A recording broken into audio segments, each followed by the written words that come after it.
Crystal Rogers. Crystal Rogers. Crystal Rogers. Crystal Rogers. Her car was found abandoned on the Bluegrass Parkway.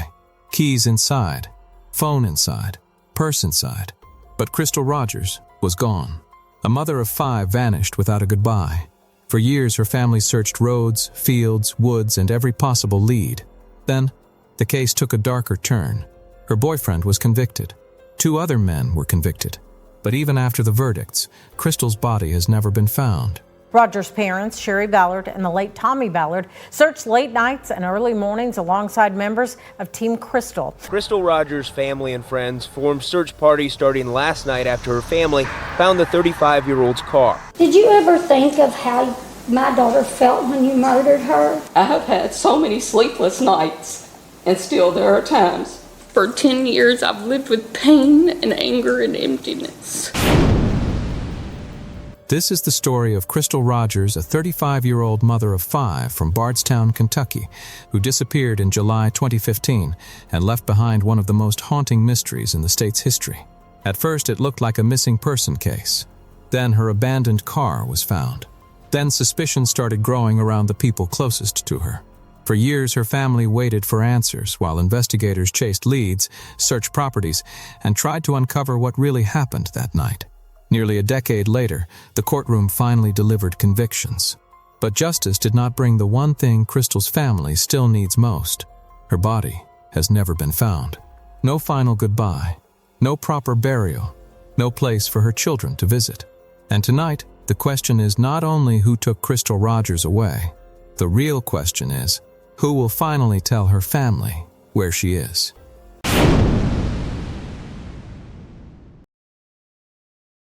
Before Crystal Rogers became the center of a national true crime case, she was a 35-year-old woman living in Bardstown, Kentucky. But more than anything, Crystal was a mother of 5. And that is the first thing this story needs you to understand. Because this case is not just about a disappearance, it is about 5 children who lost the person they expected to come home. The official FBI case page states that Crystal was last seen on the evening of July 3, 2015. 2 days later, on July 5, her mother reported her missing after Crystal had not been seen or heard from. For most families, those first hours are filled with panic and hope at the same time. Maybe the phone is dead. Maybe she is with someone. Maybe there is a simple explanation that has not been found yet. But with Crystal, one detail made that hope feel fragile. The FBI says she was not known to go anywhere without her children. So the question becomes painful very quickly. Why would a mother who stayed close to her children suddenly vanish without a word? That question cut through Bardstown like a warning.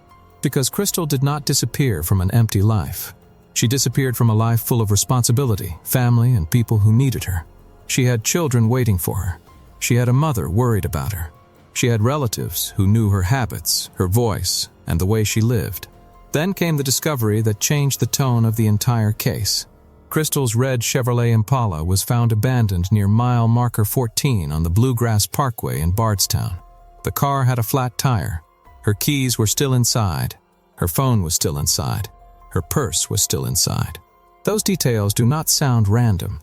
They sound like a scene frozen in the middle of something unfinished. A phone is how you call for help. Keys are how you leave. A purse carries identity, money, and daily life. For all of them to be left behind inside the car raised a darker possibility. Did Crystal ever get the chance to walk away from that car on her own? For her family, the abandoned Impala was not just evidence. It was the last visible trace of Crystal. It was the place where hope began to fight with fear. And as the days passed, the silence became heavier. No phone call, no confirmed sighting, no body, no answer.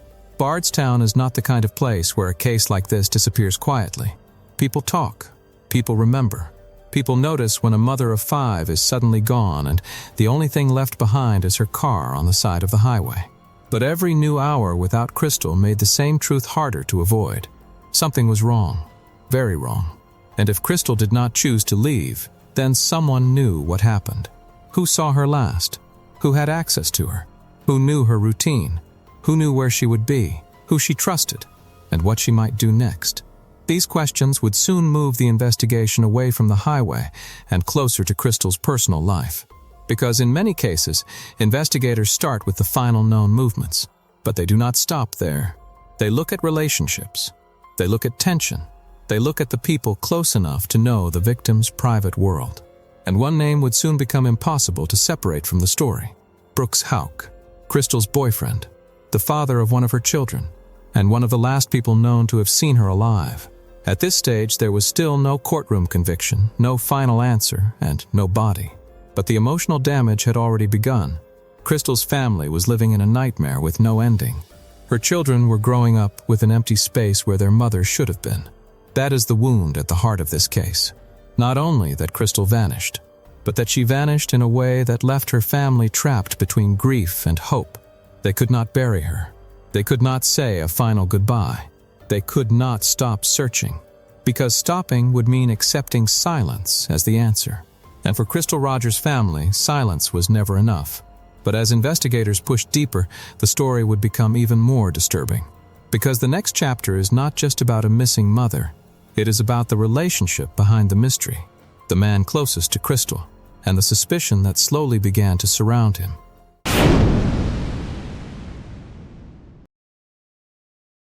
When Crystal Rogers disappeared, the search did not stay focused only on the highway for long. The abandoned car was the first visible clue. But the deeper investigators looked, the more one part of Crystal's life became impossible to ignore. Her relationship with Brooks Houck. Brooks was not a stranger. He was not a random name from the edge of the case. He was Crystal's boyfriend at the time she vanished, and he was the father of one of her children. That connection made everything more sensitive, more personal, and more disturbing. Because when a mother disappears, the people closest to her are usually the first people investigators need to understand. Not because guilt is automatic, but because closeness creates access. It creates knowledge. It creates opportunity. It means someone may know the habits, movements, fears, and private tensions that outsiders would never see. And in Crystal's case, Brooks was one of the last people known to have seen her alive. According to the Associated Press, Brooks Houck told officers that he had last seen Crystal alive when they visited his family's farm the night before she disappeared. That detail would become one of the most important parts of the case, because it placed the story not only around Crystal's abandoned car, but also around the final hours she was reportedly with the man closest to her. So the question shifted. What happened after that visit to the farm? The public knew Crystal was missing. Her family knew she would not normally leave her children behind. And now investigators had to examine the relationship behind the disappearance. From the outside, relationships can look ordinary.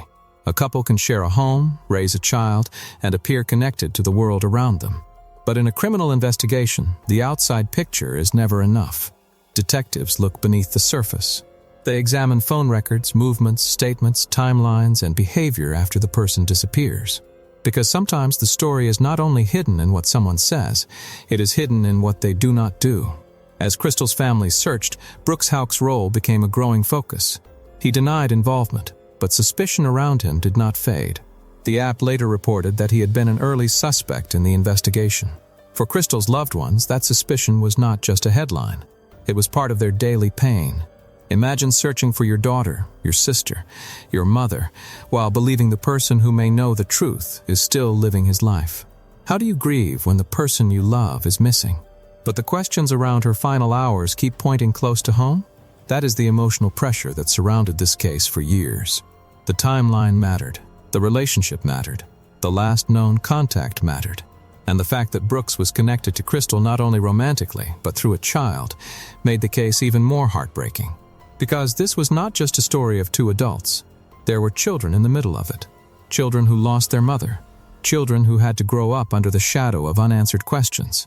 Children whose family history became part of a courtroom record years later. But in the early days, there were no convictions. There was no final legal judgment. There was only a missing woman, an abandoned car, and a boyfriend whose name kept coming back into the story. And that is where the tension begins to tighten. If Crystal had left on her own, why were her belongings still in the car? If she had planned to disappear, why leave behind the children she was known to stay close to? And if something happened to her after she was last seen, who had the chance to know exactly where she had been? These were not simple questions, and they did not produce quick answers. Years passed. Searches continued. The case stayed alive because Crystal's family refused to let it be buried by silence. Then, in 2020, the FBI took the lead in the investigation, giving the case new momentum. By 2023, the silence around Brooks Houck finally broke in a major way. He was arrested on charges connected to Crystal's case. For the public, it was a headline.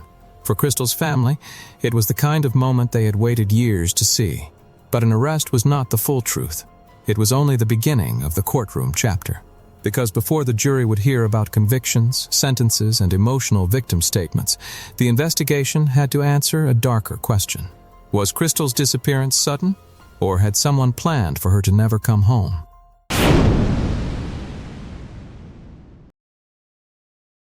By the time Brooks Houck sat across from investigators, Crystal Rogers was no longer just missing. Her car had been found abandoned. Her phone, keys, and purse were still inside. Her family was searching every possible place, and the person closest to her was now being asked to explain the last day she was known to be alive. This is where the case started to feel different. Not because one single moment proved everything, but because small details began to stack on top of each other. During the 2025 trial, Wilkie reported that jurors watched an edited version of Brooks Houck's nearly 2-hour police interview from 2015. In that interview, Brooks wrote a detailed 8-page statement about what he said happened on July 3rd, the day Crystal disappeared. On paper, that sounds like cooperation. But inside that interview room, prosecutors wanted the jury to look at more than his words. They wanted them to watch his behavior. Before the interview, Brooks was seen adjusting something in his pocket. Former lead detective Jonathan Snow later identified it as an audio recording device. Snow testified that if Brooks had simply asked, he would have allowed him to record the interview. That detail created a sharp question. Why secretly adjust a recording device before speaking to police about the missing mother of your child? The defense had an explanation. They argued the Houck family had trust issues because of the tragedy, and that recording conversations with law enforcement was part of that distrust. But prosecutors saw it differently. To them, it was not just caution, it looked like control. And in a case where Crystal's final hours were already unclear, control mattered. Brooks also told investigators that Crystal sometimes went out with friends and stayed out late. Because of that, he said he was not initially concerned when she was not home the next morning. But by then, Crystal's family was terrified. Her mother had reported her missing. Her car had been found in a way that made no sense. And the FBI would later state that Crystal was not known to go anywhere without her children. So another question rises. Was Brooks simply describing what he believed was normal? Or was his calmness hiding the fact that he already knew Crystal was not coming back? Then came the phone call. Jurors also watched Brooks take a call from his brother, Nick Houck, who was a Bardstown police officer at the time. According to Wilkie, Nick advised Brooks to leave the interview. That moment made the room feel heavier, because this was not just a brother calling another brother. This was a police officer contacting the boyfriend of a missing woman during questioning and telling him to leave. Legally, a person has the right to stop speaking with police. But emotionally, for a family desperate for answers, that call looked devastating. Why leave the interview when Crystal was still missing? Why step away when every minute could matter? And what did Nick believe Brooks needed to avoid? The suspicion did not stop there.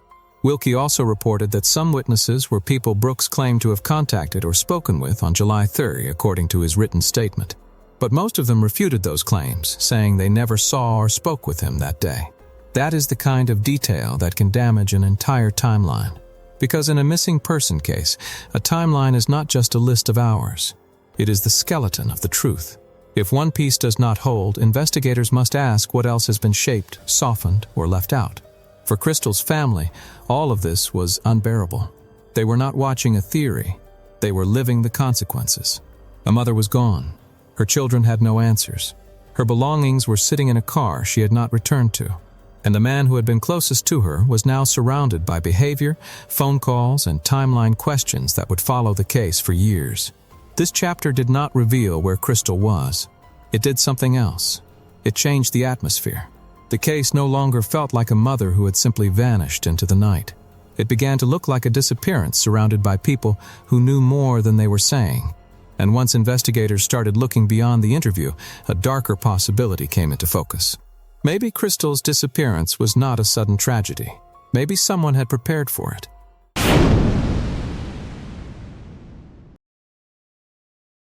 The most disturbing part of Crystal Rogers' case is not what investigators found. It is what they never found. No body, no confirmed murder weapon, no final crime scene that could explain exactly how a mother of 5 disappeared from Bardstown, Kentucky. But in court, prosecutors told the jury that absence did not mean innocence. It meant someone had worked very hard to make Crystal vanish.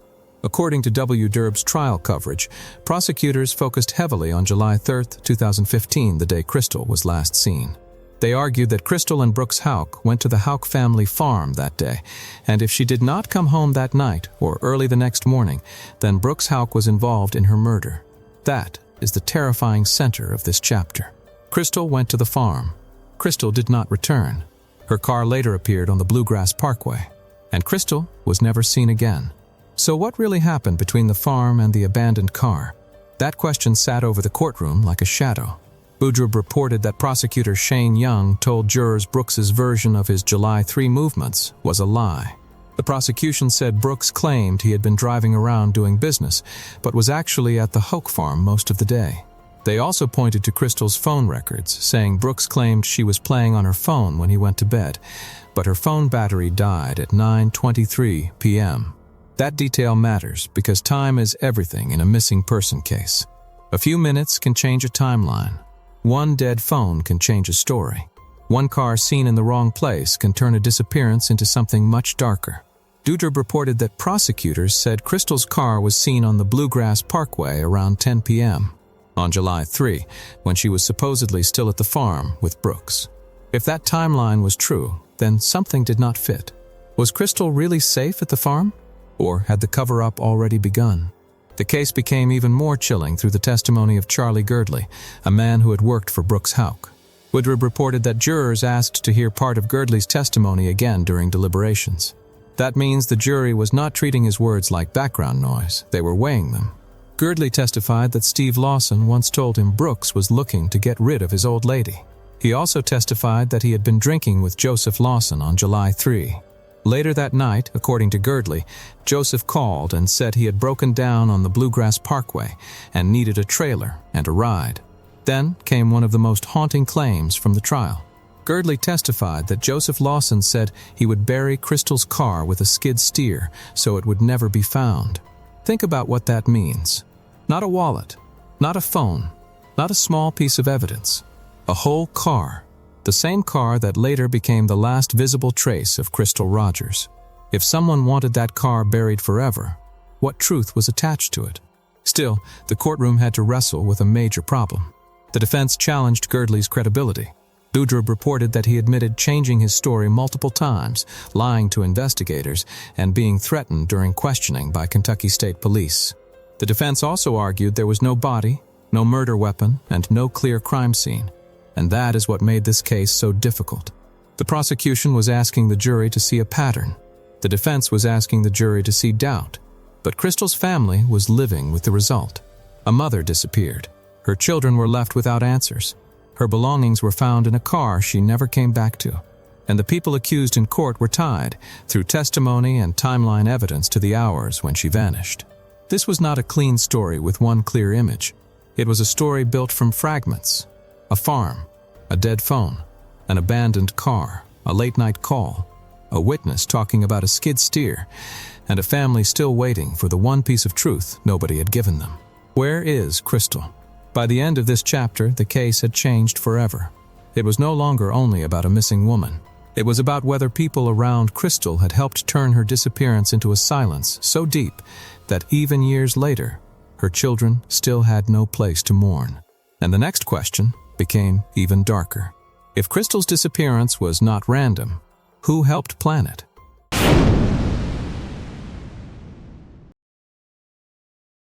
For years, Crystal Rogers' case did not move like a straight line. It moved like a storm. Searches, interviews, suspicion, silence, then more searches. Her family had no body to bury, no final location to visit, and no single answer that could explain why a mother of 5 vanished from Bardstown, Kentucky, but investigators kept circling back to the same world around her. Brooks Houck, his family, the farm, the vehicles, the phone records, and the people closest to the last hours of Crystal's life. According to W. Deerb, the Houck family farm and the homes of Brooks Houck and Nick Houck were searched multiple times. That matters because it shows investigators were not treating Crystal's disappearance like a random roadside mystery. They were looking at people and places connected to Brooks Houck's inner circle. And one of the biggest twists involved Nick Houck. Nick was Brooks' brother. He was also a Bardstown police officer when Crystal disappeared. That alone made his role sensitive. But the scrutiny around him grew because, during Brooks's police interview, Nick called and advised him to leave. On paper, it was a brother calling a brother. Inside a missing person investigation, it looked far heavier. Why would a police officer tell the boyfriend of a missing mother to walk away from questioning? That question never disappeared. W. Ditterb reported that Nick Houck was fired from the Bardstown Police Department in October 2015 after being accused of interfering with the Crystal Rogers investigation. Then, years later, the case produced another major development. On June 4, 2026, Kentucky State Police arrested Nick Houck and charged him with perjury. That is not an old detail. That is a recent shockwave. A case that began in 2015 was still creating new legal consequences in 2026. So the question becomes sharper. If this was only one man's secret, why did the pressure keep reaching other people? During Brooks Houck's trial, Ditterb reported that prosecutors called Nick Houck and Rosemary Houck unindicted co-conspirators. They were not convicted in that trial. But the phrase revealed how prosecutors wanted the jury to see the larger picture. They argued this was not just about one person committing one act. They believed the truth around Crystal had been protected by more than one layer of silence. Then came the phone records. Prosecutors said Nick Houck's cell phone was turned off between 11 p.m. on July 2 and the middle of the afternoon on July 4. He was supposed to help his girlfriend move on July 3, but according to WDRB, he told her he was going to help his brother with something instead.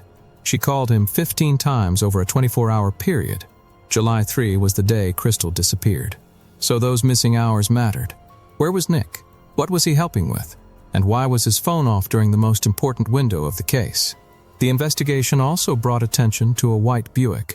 Ditterb reported that witnesses in a coon hunting competition near the Houck farm saw a white Buick parked on the road the night Crystal disappeared. Later testimony connected a similar white Buick to the Houck brothers' grandmother. By itself, a parked car can mean nothing.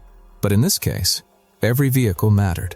Crystal's Impala, the vehicle on the parkway, the reported white Buick near the farm. Each one added another shadow to the timeline. And that is where the prosecution's theory became deeply unsettling. They did not present Crystal's disappearance as a stranger attack. They presented it as something connected to access, control, and planning. They argued Brooks had the opportunity, the relationship, and the help needed to make Crystal vanish and keep the truth buried. The defense fought that picture. They argued the case relied on circumstantial evidence, unreliable witnesses, and missing physical proof. No body, no murder weapon, no clear crime scene. But the jury still had to look at the pattern. A mother, gone. A boyfriend tied to her last known hours. A police officer brother under suspicion. A phone turned off. A farm searched again and again. A white Buick that kept returning to the story. And finally, a perjury charge years after the murder conviction. That is what made the investigation so haunting. It did not end with one arrest. It kept pulling threads from the same circle. By this point, Crystal Rogers' case was no longer just asking what happened to her.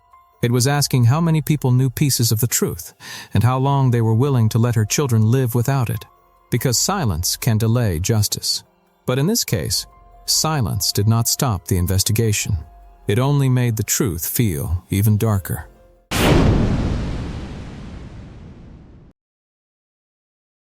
After years of searching, trials, verdicts, and sentences, Crystal Rogers' case finally reached a courtroom. But it still did not reach the place her family needed most. The truth about where she is. Brooks Houck was sentenced to life in prison. Joseph Lawson was sentenced to 25 years. Steve Lawson received 17 years. But even after those punishments, the deepest wound in this case remains open. Crystal's body has never been found. That means her children still have no grave to visit. Her family still has no final goodbye. And the people who loved her are still forced to live with a question no sentence can answer. Where is Crystal? This case took years of investigation, testimony, court battles, and painful family impact statements. It is too large to cover every document, every detail, and every angle in one video. For anyone who wants to read deeper into the full investigation, the research resources will be available in the description. But tonight, the final thought belongs to Crystal's family. They got convictions. They got sentences. But they are still waiting for the truth.